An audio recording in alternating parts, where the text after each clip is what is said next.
Mister ladies viewers அனைவருக்கும் வணக்கம். நான் டாக்டர் நித்யா, சித்தா பிசிஷியன். கோடை காலத்துல உடல் உஷ்ணம் அதிகரிக்குது.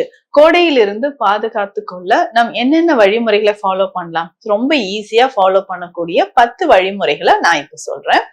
இது ரொம்ப இயற்கையாகவும் நம்ம உணவோடு சேர்ந்த மாதிரி இருக்கும். நமக்கு ரொம்ப யூஸ்ஃபுல்லாவும் இருக்குன்னு வச்சுக்கோங்களேன். பொதுவா கோடை சம்மர் டைம்ல நம்ம உடல் உஷ்ணம் அதிகமா இருக்கு. அது தொடர்ந்து நிறைய பிரச்சனைகளும் வருது. தலைமுடி கொட்டுறது, எக்ஸசஸ் ஸ்வெட்டிங் ஆகுறது, ஃபேஸ்ல நிறைய பேருக்கு பிம்பிள்ஸ் வர்றது, உடல் உஷ்ணத்தால பைல்ஸ் ஃபிஸ்டுலா மற்றும் இந்த கான்ஸ்டிபேஷன் மாதிரியான பிரச்சனைகள் இது எல்லாமே ஏற்படுதுன்னு சொல்லலாம்.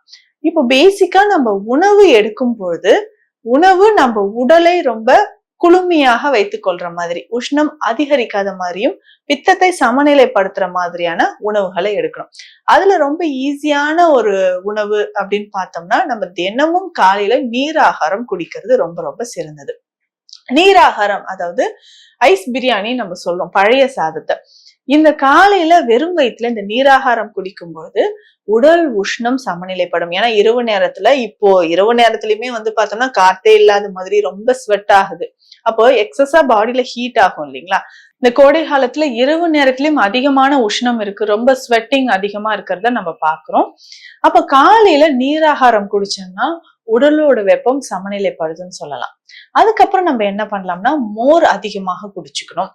ரெண்டாவது டிப் பார்த்தோம்னா மோர்ல நம்ம சாதாரணமா நம்ம தயிர் எடுக்கிறத விட மோரா செஞ்சு சாப்பிட்டோம்னா உடலுக்கு ரொம்ப குளிர்ச்சி மற்றும் கால்சியம் இதுல அதிகமா இருக்கு. ப்ரோபயோட்டிக்ஸ் நிறைய இருக்கு, குட் பாக்டீரியாஸ் இதுல நிறைய இருக்கிறதுனால நம்ம டைஜஷனுக்கு இது ரொம்ப ரொம்ப முக்கியம் அப்படின்னு சொல்லலாம். இந்த மோர்ல கருவேப்பிலை, சீரகம், பெருங்காயம், கொஞ்சம் கொத்தமல்லி இலைகள் இது எல்லாமே போட்டு குடிக்கலாம்.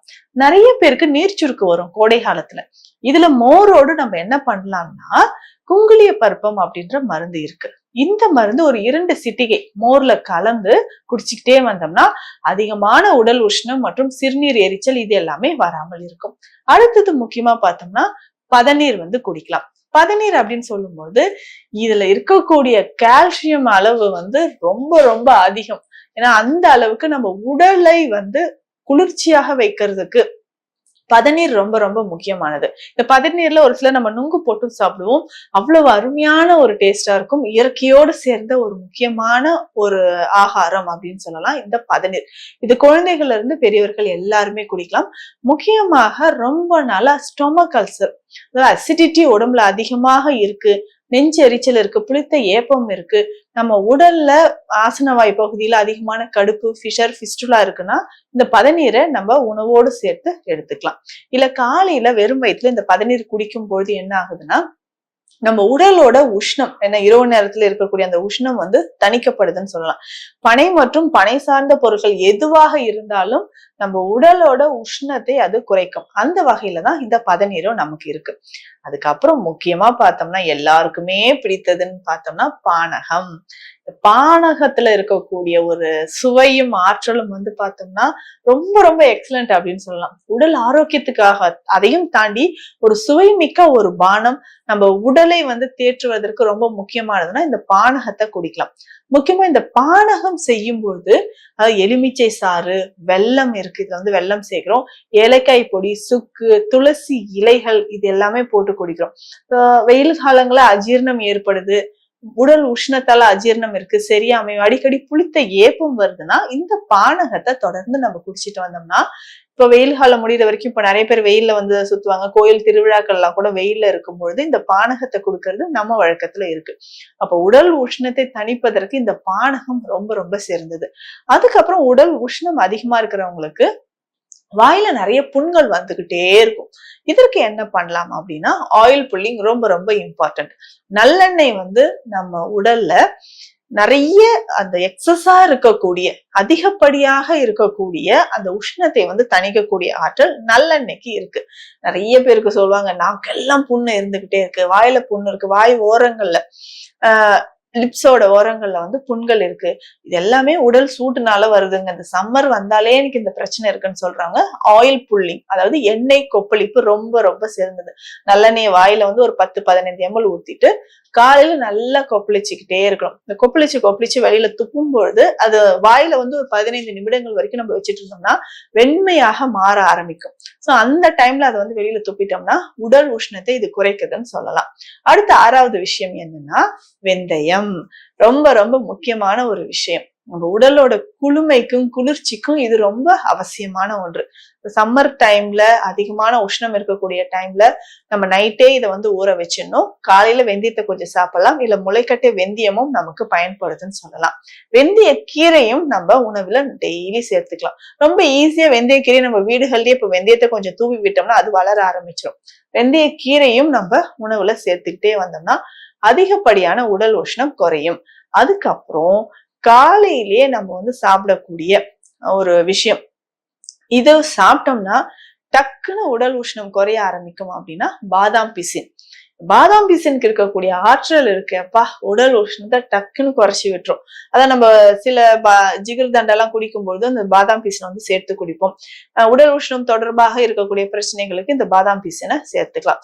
நைட்டே ஒரு 2-3 துண்டுகளை தண்ணியில ஊற வச்சுட்டு காலையில எந்திரிச்சு இந்த பாதாம் பீசினை கொஞ்சம் ஒரு 2-3 எலுமிச்சை சாறை வந்து அதுல விட்டு அதை சாப்பிட்டுட்டு வந்தோம்னா அதிகப்படியான உஷ்ணம் இருக்கிறவங்களுக்கு இது மிக சிறந்தது அப்படின்னு சொல்லலாம். அடுத்த விஷயம் என்ன அப்படின்னு பார்த்தோம்னா நன்னாரி. சோ இந்த நன்னாரி சர்பத்தை நம்ம உணவில் சேர்த்து இந்த நன்னாரி சர்பத்தை நம்ம அடிக்கடி குடிச்சிட்டு வரலாம். நன்னாரி வேர் வீட்லயே வந்து ரொம்ப ஈஸியா இந்த நன்னாரி சர்பத்தை செய்யலாம். நன்னாரி வேர் வந்து கடையில இருக்கும்.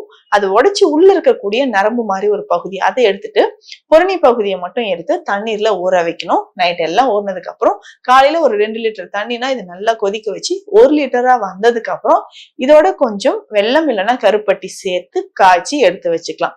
இந்த சிரப் இதுதான் நன்னாரி சிரப் அப்படின்னு சொல்றோம். இது நம்ம தண்ணியோட கலந்தோ இல்ல நுங்கு இளநீர் சாப்பிடுறோம் இல்ல சப்ஜா விதைகள் போட்டு எல்லாத்தையுமே சேர்த்து சாப்பிட்டோம்னா உடலை குளுமையாக வைத்துக் கொள்வதற்கு இது ரொம்ப ரொம்ப உறுதுணையாக இருக்குன்னு சொல்லலாம். ஏன்னா இது குடிச்சதுக்கு அப்புறம் நம்ம உடலே வந்து ரொம்ப சில்லுன்னு அப்படி ஏசியில இருக்கிற மாதிரி நம்ம ஃபீல் பண்ணுவோம். சோ அந்த அளவுக்கு உடலை குளிர்ச்சியாக வைத்துக் கொள்வதற்கு நன்னாரி மிக சிறந்தது. அடுத்து 9வது விஷயம் என்னன்னு பார்த்தோம்னா வெட்டி வேர். இந்த வெட்டி வேரை நம்ம எப்படி பயன்படுத்த போறோம்? வெட்டி வேர் அப்படின்னு சொன்னாலே நம்ம ஹேர் ஆயிலுக்கு தானே யூஸ் பண்ணுவோம். உடல் உஷ்ணத்தை இது எப்படி குறைக்குதுன்னு நம்ம யோசிப்போம். வெட்டி வேரோட பலன்கள் நிறைய இருக்குங்க.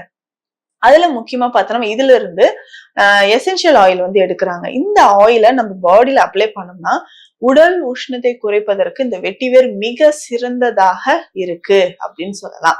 இந்த வெட்டிவேரை நம்ம உடல் குளிர்ச்சிக்கு எப்படி பயன்படுத்தலாம்னா சின்ன சின்ன பீசஸா இதை கட் பண்ணிக்கணும். நைட்டே இதை தண்ணியில ஊற வச்சிடணும். காலையில எந்திரிச்சு இந்த வெட்டிவேர் தண்ணியை குடிச்சிட்டு வந்தோம்னா முக்கியமாக சர்க்கரை நோயாளிகளுக்கு ரொம்ப சிறந்தது. டயபெட்டிக் பேஷண்ட்ஸ் இல்ல அதுக்கப்புறம் அதிகமா பிளட் பிரஷர் இருக்கிறவங்க இந்த வெட்டிவேர் ஊறல் குடிநீர் அப்படின்னு சொல்றோம், இதை குடிச்சிட்டு வரலாம். தொடர்ந்து இந்த வெட்டிவேர் தண்ணீரை குடிச்சுக்கிட்டே வரும்போது சம்மர் டைம்ல இப்போ வெட்டிவேர்ல வந்து பாய் இருக்கும். வெட்டிவேர் பாய் வந்து நம்ம வந்து தரையில போட்டு உட்கார்ந்துக்கலாம், படுக்கலாம். இல்ல இந்த வெட்டிவேர் வந்து ஸ்கிரீன் மாதிரி நமக்கு கிடைக்கும். ஜன்னல் ஓரங்களை இது கட்டி தொங்க விட்டுட்டு அதுல தண்ணீர் தெளிச்சு விட்டோம்னா சோ அந்த தண்ணீர் வந்து நமக்கு குளுமையாக அந்த வெட்டிவேரோட ஸ்மெல்லோட வரும்போது அவ்வளவு மனதிற்கு இதமாகவும் கோடை காலத்துல குளிர்ச்சியாகவும் இருக்கும்னு சொல்லலாம். ஏன்னா இது நம்ம யூஸ் பண்ணிட்டே இருக்கும் போது பார்த்தோம்னா சோ அந்த நெகட்டிவ் எனர்ஜிஸ் நம்ம கிட்ட வராம இருக்கும். மைண்ட் எப்பவுமே ஃப்ரெஷ்ஷா இருக்கிறதையும் ஃபீல் பண்ணலாம். அடுத்ததாக 10வது விஷயம், நான் சொன்ன 10வது விஷயம் என்னன்னா இளநீர். நம்ம எல்லாருக்குமே தெரியும். இந்த இளநீரோட நம்ம சேர்த்து சாப்பிடக்கூடிய ஒரு விஷயம் இருக்கு, அதுதான் தேற்றான் கொட்டை. தேற்றான் கொட்டையை இளநீர்ல போட்டு குடிக்கணும். நைட்டே நம்ம என்ன பண்ண போறோம்னா இளநீர் வாங்கிட்டு வந்து ஓபன் பண்ணிட்டு ஒரு 10 தேற்றான் கொட்டைகளை இளநீர்ல போட போறோம். நைட் ஃபுல்லா அது ஊறட்டும். காலையில எழுந்திரிச்சு இந்த இளநீரை குடிக்கும் போதுதான் நம்ம உடலுக்கு ரொம்ப குளிர்ச்சியை வந்து உண்டாக்குதுன்னு சொல்லலாம். பொதுவாக ஆற்றங்கரை ஓரத்துல எல்லாம் வந்து பார்த்தோம்னா கரையோரங்கள்லயோ இல்ல குளத்து கரையோரத்திலயோ இந்த தேற்றான் மரங்களை நட்டு வச்சிருப்பாங்க. இந்த தேற்றான் மரங்கள்ல இருந்து விழக்கூடிய அந்த கொட்டை, தேற்றான் கொட்டை என்னன்னா தண்ணீர்ல விழுந்து தண்ணீரை வந்து சுத்திகரிக்கும். அது மட்டும் இல்லாம தண்ணிக்கு ஒரு நல்ல டேஸ்டையும் கொடுக்கும். அந்த மாதிரி உடல் உஷ்ணத்தை குறைப்பதற்கும் இந்த தேற்றான் கொட்டை பயன்படுது. இந்த இளநீர்ல இந்த தேற்றான் கொட்டையை போட்டு நம்ம குடிக்கும் போது காலையில எம்டி ஸ்டமக்ல குடிக்கும் போது நிறைய பலன்கள், முக்கியமா உஷ்ணம் தொடர்பாக வரக்கூடிய பிரச்சனைகளுக்கு இந்த தேற்றான் கொட்டை பயன்படுது. இந்த சம்மர்ல ரொம்ப இயற்கையாக நம்ம உடலை குளுமையாக குளுகுலுன்னு வச்சிருக்கிறதுக்கான 10 டிப்ஸ் நான் இந்த பதிவுல சொல்லியிருக்கேன். நிச்சயம் ஃபாலோ பண்ணுங்க. வேற ஏதாவது சந்தேகங்கள் இருந்தாலும் கமெண்ட்ல சொல்லுங்க. நன்றி.